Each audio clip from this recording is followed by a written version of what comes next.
हज 2026 की तैयारियां जोरों पर है। हज 2026 में जो आदमी जा रहे हैं उन्हें बहुत सारे नए गाइडलाइन का सामना करना पड़ रहा है। सऊदी हुकूमत की तरफ से भी नए गाइडलाइंस हैं और कई रूल्स बदले हुए हैं। खास करके प्राइवेट टूर ऑपरेटर्स के लिए मसला है कि वो जल्द से जल्द पैसा जमाना उनके लिए मैंडेटरी कर दिया गया है, जिसकी वजह से जो सरकारी तौर पर जो हज कमेटी की तरफ से आदमी जाने वाले हैं उनके लिए भी चैलेंजिंग है, क्योंकि बहुत सारे लोगों की वेटिंग है।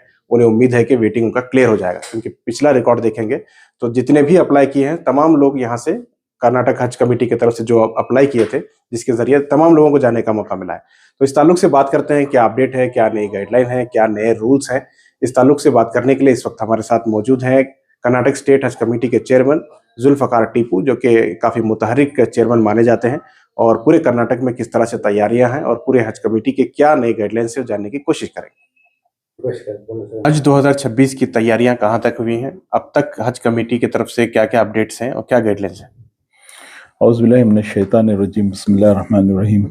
जो आज हज कमेटी आए अपडेट्स के लिए, अल्हम्दुलिल्लाह अब तक बहुत सारे डेवलपमेंट्स कर्नाटक के अंदर हो गए हैं, जिसके अंदर हमारे कायद बीजेड ज़मीर अहमद खान साहब और हमारे हज मिनिस्टर रहीम खान साहब कैबिनेट में अब तक हमारे कर्नाटक की हज कमेटी की हिस्ट्री में कंटिन्यूसली कैबिनेट में हमारे इश्यूज आए जो पूरे हमारे ज़मीर साहब ने क्लियर किया है।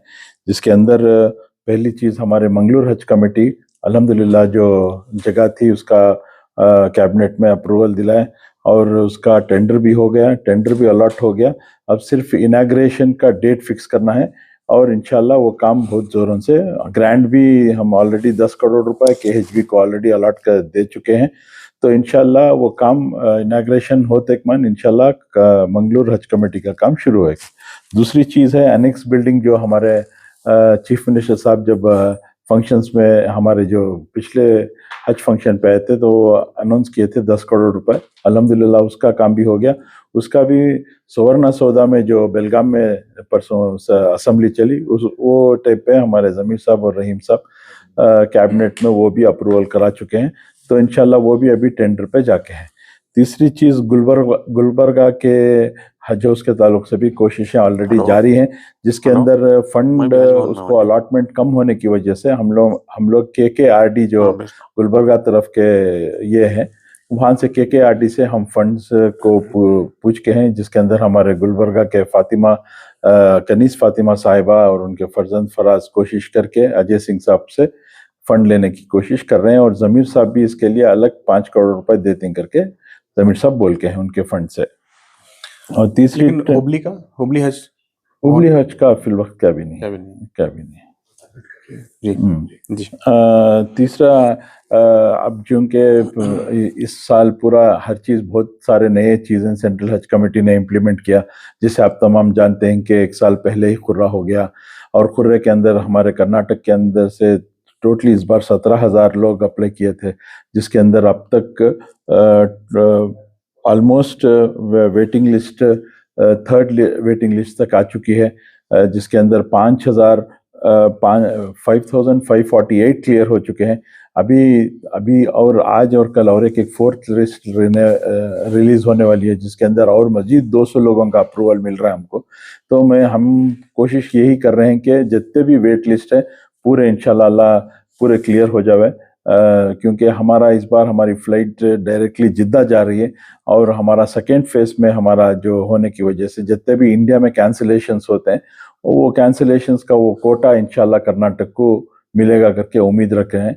तो अभी 5,500 लोग के बैलेंस है, इंशाल्लाह उम्मीद है कि वो भी मैक्सिमम क्लियर हो जाएंगे। अभी प्राइवेट वालों के लिए मैंडेटरी किया है कि वो जनवरी 15 तक पैसा जमा करें, हाँ। जो प्राइवेट से जाना चाहते हैं, लेकिन वेटिंग लिस्ट में लोग इंतजार करें या प्राइवेट में जाए, उनके लिए मसला हो रहा है। तो क्या उम्मीद क्या है? हमारा जो कि सेकेंड फेज है तो उम्मीद है कि मैक्सिमम लोगों का क्लियर हो सकता है, क्योंकि अभी सऊदी गवर्नमेंट के भी बहुत सारे नए रूल्स वो लोग आ चुके हैं, जिसके अंदर वो प्राइवेट वालों को भी पहले ही पैसे जमा करने के लिए बोल रहे हैं। तो प्राइवेट वाले भी पैसे जो उनके हुज्जाज इकराम जो उन प्राइवेट से जा रहे हैं वो उनके पास से एडवांस में कलेक्शन करके, क्योंकि रूम्स के बुकिंग्स करना है, मीना के टेंट्स के बुकिंग करना है, तो ये पूरा सिस्टम सऊदी गवर्नमेंट ने पूरा चेंज करके पूरा एडवांस में करके चल रहे हैं वो लोग। तो इसलिए प्राइवेट वालों ने भी डेडलाइन 15 को देखे हैं। तो जो हज कमेटी में अप्लाई करके जिनका क्लियर नहीं हुआ है वो लोग और थोड़ा देर इंतजार करें, क्योंकि अभी तक हमारा थर्ड लिस्ट क्लियर हो चुकी है और 200 रमजान तक हमको एक करेक्ट पिक्चर मालूम होगा कि कितने लोगों का क्लियर होता है। और एक बार इस मर्तबा जो ट्रेनिंग प्रोग्राम्स है पूरे कर्नाटक में इंशाल्लाह एक नए एतबार से करना चाह रहे हैं, वीडियो कॉन्फ्रेंस के जरिए से। और हम लोग ये चाह रहे हैं कि क्योंकि बहुत सारे आप लोग मीडिया वाले जानते हैं कि बहुत सारे जो हज पे जाते हैं उनको कलमा तक नहीं आता, उनको नमाज पढ़ने का तरीका मालूम नहीं है, उनको हज किस तरीके से करना मालूम नहीं है। हम लोग जो ट्रेनिंग देते हैं ये 1 दिन की या 2 दिन की ट्रेनिंग प्रोग्राम रहते हैं, तो इसलिए हम लोग ऑनलाइन ट्रेनिंग नया शुरू करना चाह रहे हैं, जिसके अंदर रोजाना आधा घंटे की ट्रेनिंग 10 दिन का प्रोग्राम रहेगा, जिससे कलमे से शुरू करेंगे और पूरे कलमे से और तलबिया पढ़ने के एतबार से, नमाज पढ़ने के एतबार से, यानी कि पूरा दीन के एतबार से किस तरीके से, क्योंकि जितने हज जितने लोगों का कबूल होगा उसके जरिए से पूरे आलम के अंदर इंशाल्लाह अमन के फैसले होंगे और हिदायत के फैसले होंगे। तो ये हम ये मुद्दा रखते हुए इंशाल्लाह कुछ मजीद नए प्रोग्राम्स, ट्रेनिंग प्रोग्राम्स करना चाह रहे हैं इंशाल्लाह। वो नेक्स्ट वीक तक वो भी इम्प्लीमेंटेशन कैसा करना है करके डिस्कशंस ऑलरेडी शुरू हुए। हमारे चंद उलमा इकराम हैं, उन उलमा इकराम के साथ ऑलरेडी बातचीत हो रही है, तो वो भी उनके मशवरे दे रहे हैं। तो एक आध 2 दिन में उनके साथ और बैठ के फाइनल करके इंशाल्लाह एडवांस ट्रेनिंग प्रोग्राम्स करना चाह रहे हैं हम लोग। तो वो भी इंशाल्लाह अनकरीब पूरे हुज्जाज इकराम जितने भी अब तक सेलेक्ट होके हैं उनके लिए एक हमारे तरफ से मैसेज जाएगा। और इस बार सेंट्रल हज कमेटी ने स्मार्ट वॉचेस देना का अनाउंस किए हैं, जिसके अंदर वो पूरा उनके सिम को लिंक रहेगा। जो सुविधा ऐप जो बोलते हैं वो भी मैं गुजारिश करता हूँ हमारे जितने हुज्जाज इकराम सेलेक्ट होके हैं, आप सुविधा ऐप को डाउनलोड कर लें। और इस बार जो स्मार्टफोन्स देने का जो सेंट्रल हज कमेटी अनाउंस की है उसके ज़रिए से वो बहुत सारी चीज़ों का आसानी हुई। Smart watches. और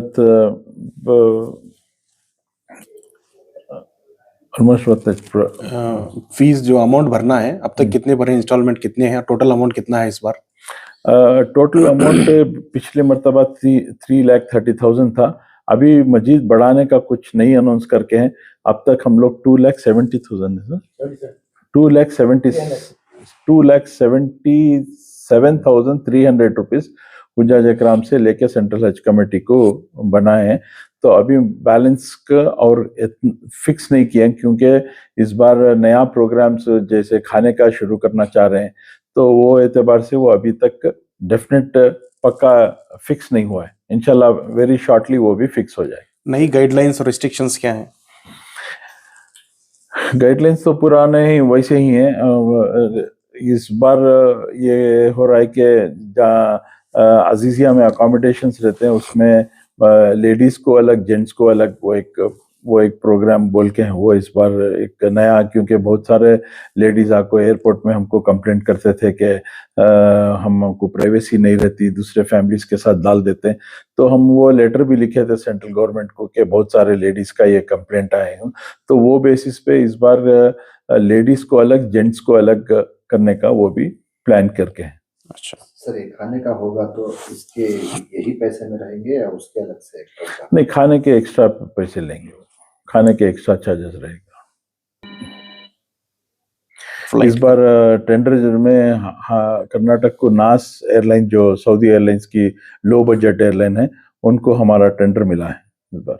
ओके, लो बजट एयरलाइन। हाँ, तो ज्यादा मतलब कंफर्टेबल रहता है नहीं रहता उसमें? कैसे? सऊदी एयरलाइंस तो बहुत लग्जरी थी। सऊदी एयरलाइंस बहुत अच्छी थी, ये जरा इकोनॉमिकली, बट वो एयरक्राफ्ट नए ला रहे हैं करके बोल रहे हैं, तो पता नहीं अभी तक। लेकिन नास को इस बार का टेंडर में कर्नाटक का नास को जाके है। कितने पैसेंजर की फ्लाइट है? उनको अलॉटमेंट होके है 9,000 चेंज है, क्योंकि हमारी तादाद अभी बढ़ के है, तो साथ ही साथ दूसरी और एक एयरलाइंस को अकोमोडेट करेंगे करके बोल रहे हैं।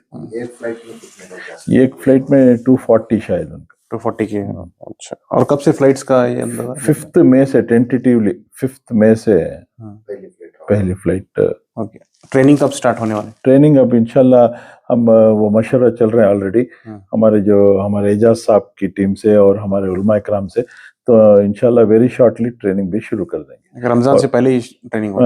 रमजान से पहले ही ट्रेनिंग शुरू कर देंगे। और मैं तमाम हुज्जाज इकराम से आजिज़ाना गुजारिश करता हूँ, जो हम लोग वाक़तान का प्रोग्राम किए थे, तो अभी से आप चलने की प्रैक्टिस करें, क्योंकि हर साल हम बोलते हैं कि जितना चल के तंदुरुस्त हो जाएंगे उतना आसानी से आपका हज होएगा। तो मैं तमाम जितने भी हुज्जाज इकराम इस बार हज पे जा रहे हैं, रोज़ाना फजर के बाद वॉकिंग की प्रैक्टिस शुरू कर दें। अच्छा, इस बार आप जो हज इंस्पेक्टर को जो भेजते थे, इस बार क्या उनका सिलेक्शन कैसे कर रहे हैं? क्योंकि लास्ट टाइम थोड़ा अच्छा हुआ था उसमें परफॉर्मेंस उनका, उससे पहले अच्छा नहीं था।